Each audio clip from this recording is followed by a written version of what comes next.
চোখের পাতায় কত অভিমানী জল জমা থেকে যায়, বুকের মাঝেতে কত বেদনার মেঘ বাসা বেঁধে যায়। বহু আলোক বর্ষ দূরে ওই তারাটাও ঠিক বুঝে যায় এই মনের বোঝাটা, কিংবা দূরের এই নীল পাখিটাও ঠিক জানে চোখের জলের দামটা। দূরের এই তারাটা রাতে ঝিকিমিকি করে সারাক্ষণ, দূরের ওই নীল পাখিটাও কি অদ্ভুত সুরে গেয়ে চলে গান।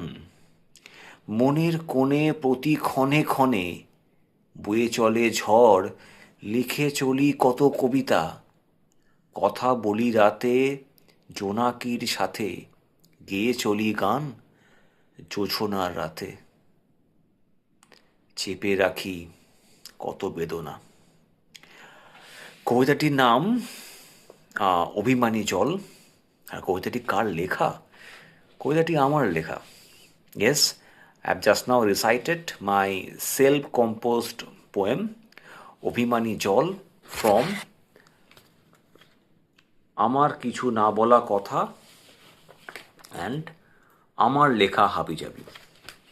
তাই এত সুন্দর সুন্দর কবিতা শুনতে চাইলে অবশ্যই সাবস্ক্রাইব করুন আমার YouTube channel Souvik Chatterjee, follow করুন আমার ইনস্টাগ্রাম অ্যাকাউন্ট গোয়েন্দা মাস্টার এবং Facebook account Souvik Chatterjee. So please do subscribe my YouTube account Souvik Chatterjee and follow my Facebook account Souvik Chatterjee and Instagram account Goenda Master. Thank you so much.